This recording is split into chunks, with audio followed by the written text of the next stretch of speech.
चुनाव घोषित कर दिया गया है। उसी क्रम में मैं बताना चाहूँगा, जनपद गोरखपुर में 2 फेज़ में चुनाव होगा। जनपद गोरखपुर में 2 फेज़ में इलेक्शन होगा।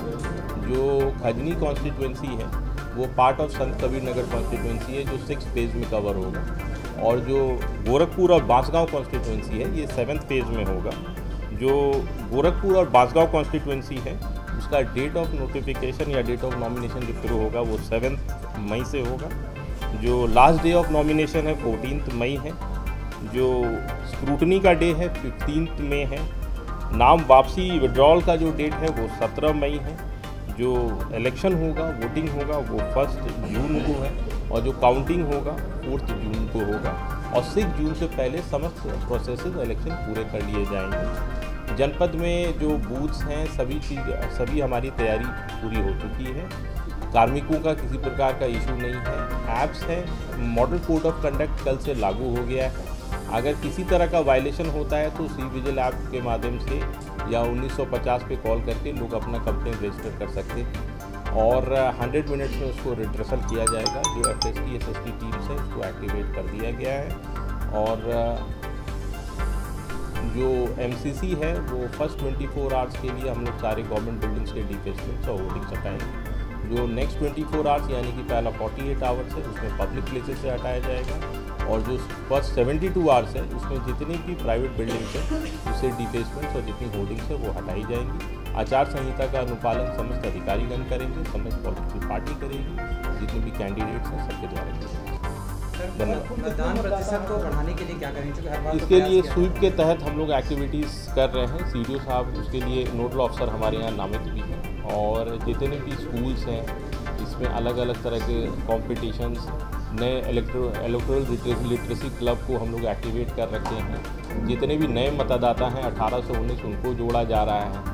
जो महिला मतदाता हैं उनको थोड़ा जागरूक करके, जो दिव्यांगजन हैं उनको हम लोग मार्क करके उनको जो फैसिलिटीज़ दे सकते हैं फैसिलिटेट करने के लिए वो कराया जा रहा है।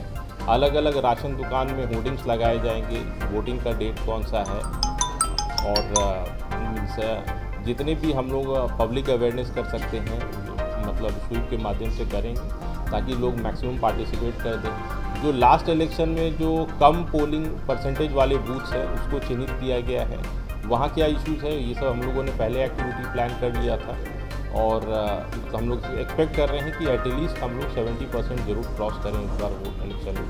और इसमें मीडिया का भी बहुत सहयोग हम लोग एक्सपेक्ट कर रहे हैं, पहले भी रहा है, और हम लोग श्योर हैं कि मीडिया भी अगर इसमें हमें सहयोग कर देगी तो हम लोग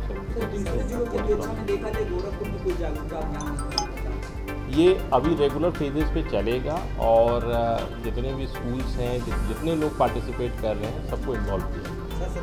आयोग द्वारा कल 16 तारीख को लोकसभा इलेक्शन 2024 की घोषणा की गई है। इसके साथ ही तिथियों की भी घोषणा की गई है, और कल से ही पूरे जनपद में मॉडल कोड ऑफ कंडक्ट लागू हो गया है। हमारे और DM साहब द्वारा सभी राजपत्रित अधिकारियों की एक मीटिंग कल ही करते हुए इसके प्रावधानों की जानकारी दी गई है, और इन सभी प्रावधानों का कड़ाई से पालन करने का निर्देश भी दिया गया है।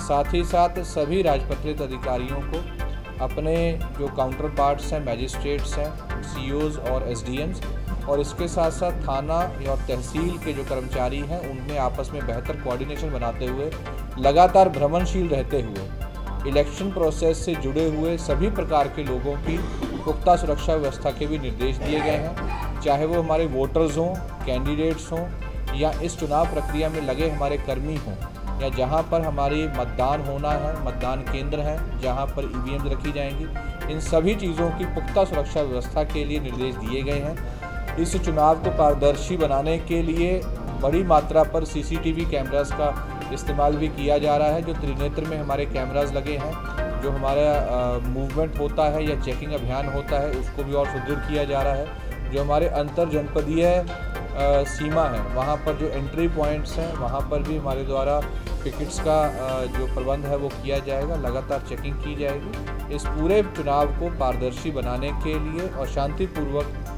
इसको संपन्न कराने के लिए सभी प्रयास पहले से भी चल रहे हैं। इलेक्शन सेल हमारे यहाँ पूर्व से गठित हो गया है, उसकी निगरानी में ये पूरा इलेक्शन प्रोसेस जो है वो सुचारू रूप से चल रहा है। कितने सुरक्षाकर्मी लगाएंगे? देखिए, जैसे जैसे हम चुनाव के पास आएंगे तो जो हमारे सुरक्षा कर्मी हैं उनकी संख्या तय होगी, एक पूरी बुकलेट तैयार होगी, एक पूरा खाका तैयार होगा। उसमें हमारे जो सुरक्षा कर्मी हैं वो पोलिंग सेंटर्स पर भी लगते हैं, लॉ एंड ऑर्डर ड्यूटीज़ में भी लगते हैं, अन्य कई ड्यूटीज़ में लगते हैं। वो सारी संख्या बहुत ही जल्द कैलकुलेट करके उसके ऊपर बुकलेट के माध्यम से जारी कर दी।